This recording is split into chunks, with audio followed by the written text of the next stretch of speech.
যে আমি নিৰ্বাচনক লৈ চিন্তা কৰা নাই, সেইকাৰণে প্ৰতিটো দিনে আপোনালোকে চিন্তা কৰক এই কোচ ৰাজবংশী মানুহখিনি আজি ইমান দিন বিপদত পৰি আছিল, তেওঁলোকৰ কাৰণেতো কোনেও চিন্তা কৰা নাছিল।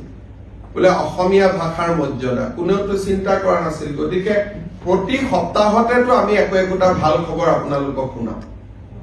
গতিকে ৰাইজেতো আমাক সমৰ্থন কৰাটো স্বাভাৱিক, আৰু প্ৰধানমন্ত্ৰী ডাঙৰীয়াৰ নেতৃত্বৰ প্ৰতি অসমৰ ৰাইজৰ অকুণ্ঠ সমৰ্থন আছে। ৱাকফ বিল পাছ হৈ গ'ল, প্ৰধানমন্ত্ৰী ডাঙৰীয়াই ঐতিহাসিক কাম কৰি দেখুৱালে। গতিকে ৰাইজৰ আস্থা আছে। খালি মই এটাই দুখ পাইছো যে এই ৱাকফ বিল এমেণ্ডমেণ্টৰ সময়ত অসমৰ এজন সংসদে যি বক্তব্য দাঙি ধৰিলে যে ৰাস্তাতে নামাজ কৰিব দিব লাগে, এজন সংসদে যিটো ক'লে যে স্বাধীনতা সংগ্ৰাম যেন হিন্দু মানুহে কৰাই নাই, এটা বিশেষ কমিউনিটিহে কৰিছিলে, এই যিবিলাক তেখেতে সদনত বক্তব্য দিলে, মুখ্যমন্ত্ৰী হিচাপে মই নিজে লজ্জিত অনুভৱ কৰিছো।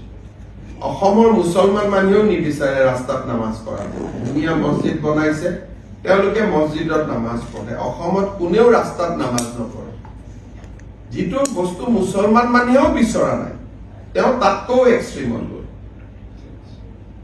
দ্বিতীয়তে স্বাধীনতা সংগ্ৰাম এনেকুৱা কৰিলে ভাষণত যেন মহাত্মা গান্ধী গোপীনাথ বৰদলৈ স্বাধীনতা সংগ্ৰাম কৰাই নাছিল। গতিকে মই নিজে লাজ পাইছো। গোটেই দেশৰ মানুহবিলাকে মোক ফোন কৰিছে যে অসমৰ পৰা এনেকুৱাও MP হয় নেকি।